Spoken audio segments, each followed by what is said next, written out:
আমরা সাধারণত মনে করি বড় কোনো আবিষ্কার মানেই বছরের পর বছর ল্যাবে গবেষণা করা, কিন্তু আপনি কি জানেন আমাদের প্রতিদিনের ব্যবহৃত অনেক জনপ্রিয় জিনিস আসলে কোনো পরিকল্পনা ছাড়াই সেফ একটি ভুলের কারণে আবিষ্কৃত হয়েছিল।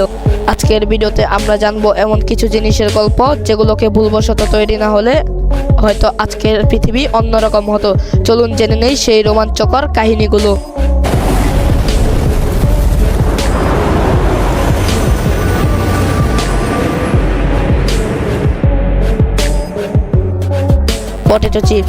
পটেটো চিপসের জন্ম হয়েছিল একজন শেফের জেদ আর রাগ থেকে।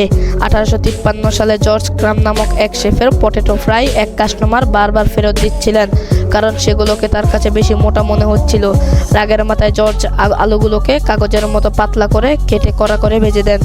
মজার ব্যাপার হলো সেই কাস্টমার এটা খেয়ে এতটাই পছন্দ করেন যে জন্ম হয় আজকের এই জনপ্রিয় পটেটো চিপসের। Maggi noodles. জুলিয়াস ম্যাগি যখন প্রথম এই নুডলস বাজারে আনেন তখন চীন ও আমেরিকার মানুষের দৃষ্টিভঙ্গি ছিল ভিন্ন। চীনিরা এটাকে স্বাভাবিক নিলেও আমেরিকানরা অবাক হয়ে লক্ষ্য করে এর গঠন অনেকটা রাবারের মতো। অনেকেই তখন একে রাবারের তৈরি খাবার মনে করে ভুল করেছিল, কিন্তু এর স্বাদের জাদুতে খুব দ্রুতই এটি বিশ্বজুড়ে সবার রান্নাঘরে জায়গা করে নেয়। Stick ice cream. 1905 সালে ফ্র্যাঙ্ক এপারসন নামক এক শিশু ভুলবশত সোডা আর পানি মেশানো একটি গ্লাস চামচ সহ বাইরে রেখে দেন। সেদিন রাত ছিল প্রচণ্ড ঠান্ডা, সেই মিশ্রণটি জমে শক্ত হয়ে যায়। সকালে উঠে সেই ছেলেটি যখন সেই কাঠি ধরে জমে যাওয়া অংশটি খেলো তখন সে এক নতুন স্বাদের সন্ধান পেল। এভাবেই জন্ম নিল আমাদের সবার প্রিয় পপসিকল বা কাঠি আইসক্রিম। আরামদায়ক বালিশ। প্রাচীনকালে মানুষ বালিশ ব্যবহার করত পাথর দিয়ে। এর উদ্দেশ্য ছিল ঘুমানোর সময় যাতে কান দিয়ে পোকামাকড় ঢুকতে না পারে। কিন্তু একবার এক রাজকীয় কর্মচারী ভুল করে পাথরের ওপর নরম কাপড়ের স্তর রেখে দেন। রাজা সেই বালিশে শুয়ে অভূতপূর্ব আরাম পান। এরপর থেকেই পাথরের বদলে নরম তুলতুলে বালিশ তৈরির চল শুরু হয়। Frisbee game. উইলিয়াম ফ্রিসবি নামক এক ব্যক্তি বেকারি চালাতেন, যেখানে তিনি কেক বিক্রি করতেন গোল প্লেটে। কিছু ছেলে মেয়ে সেই কেক খাওয়ার পর খালি প্লেটগুলো বাতাসে ছুঁড়ে খেলতে শুরু করে। তারা আবিষ্কার করে যে এই প্লেটগুলো চমৎকারভাবে বাতাসে ভাসতে পারে। শিশুদের এই খেলা থেকেই অনুপ্রাণিত হয়ে তৈরি হয় আজকের ফ্রিসবি গেম। Bubble wrap. আপনি কি জানেন বাবল র্যাপ মূলত তৈরি করা হয়েছিল দেওয়ালে লাগানোর আধুনিক ওয়ালপেপার হিসেবে, কিন্তু দেওয়ালে এটি মোটেও ভালো দেখাচ্ছিল না। পরবর্তীতে দেখা গেল এটি ভাঙচুর জিনিসপত্র প্যাকিং করার জন্য অসাধারণ এক সুরক্ষা দেয়। সেই ব্যর্থ ওয়ালপেপারটি আজ বিশ্বের সবচেয়ে জনপ্রিয় প্যাকিং ম্যাটেরিয়াল। টি ব্যাগ।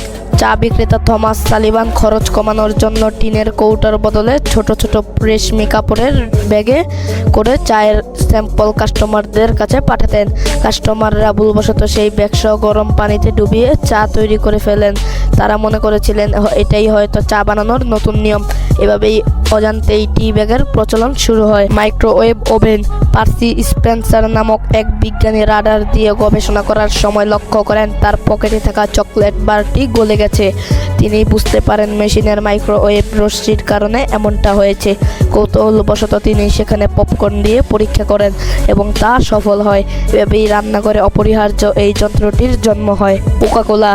জন পেম্বারটন ছিলেন একজন ফার্মাসিস্ট। তিনি মূলত মাথা ব্যথা বা অবসাদ দূর করার জন্য একটি ঔষধীয় পানি তৈরি করতে চেয়েছিলেন।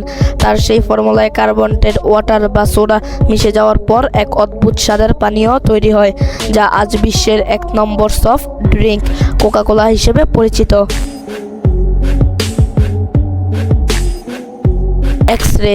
1895 সালে বিজ্ঞানী উইলিয়াম রন্টজেন্ট ক্যাথোড রশ্মি নিয়ে কাজ করার সময় লক্ষ্য করেন কার্ডবোর্ডের পেছনেও আলোর আভা দেখা যাচ্ছে। ভুলবশত তার হাত যখন সেই রশ্মির সামনে আসে তখন তিনি স্ক্রিনে তার হাতের হাড়ের ছবি দেখতে পান। এই এক ভুল আমাদের চিকিৎসা বিজ্ঞানে বিপ্লব নিয়ে এসেছে। আমাদের চারপাশের অনেক কিছুই হয়তো এমন সব মজার ভুলের ফসল। আজকের এই তথ্যের মধ্যে কোনটি আপনাকে সবচেয়ে বেশি অবাক করেছে কমেন্টে আমাদের জানান। ভিডিওটি ভালো লাগলে লাইক দিন এবং এমন আরও তথ্যবহুল ভিডিও পেতে আমাদের চ্যানেলটি সাবস্ক্রাইব করে সাথেই থাকুন। ধন্যবাদ।